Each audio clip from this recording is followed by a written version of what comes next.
racing changes things in a variety of ways at a variety of levels.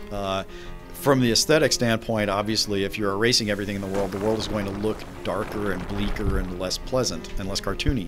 If you paint everything in, the opposite happens. You have a world that looks better than it did when you got there. The game is really sort of noticing if you are making the world more colorful and more cartoon-like, or less colorful and less cartoon-like. Using paint and thinner where and when you want changes the way the world looks. So yeah, from an aesthetic standpoint, it's clearly important, but we needed to go deeper than that. And so, behind the scenes, we're doing all sorts of stuff that I don't even want players thinking about. I think the history that you have in the game is kind of just a fun way of exploring it. Is there anything within the game, maybe after you beat the game, that will help you find things that you didn't recognize?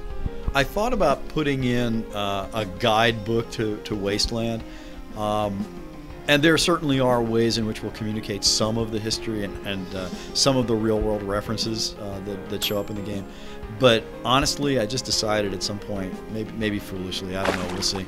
But I decided I wanted players to explore that for themselves. We're letting players sort of decide for themselves how they feel about what's going on in the game world. I've always looked at games as a dialogue between the development team, the creative side, and the people playing the game.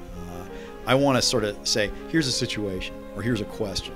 In this case, in Disney Epic Mickey, it's how important are family and friends to you? And if you want to look for the real theme of the game, the stuff that gives the story its significance, that's it. If you look at our Mickey in this game, the video game star Mickey Mouse, there are dozens and dozens of subtle things that are brand new, have never been seen in Mickey, but he's still got this sort of old school look with a little bit of new to him. So I'm glad that people are seeing him as a classic Mickey, because why mess with success?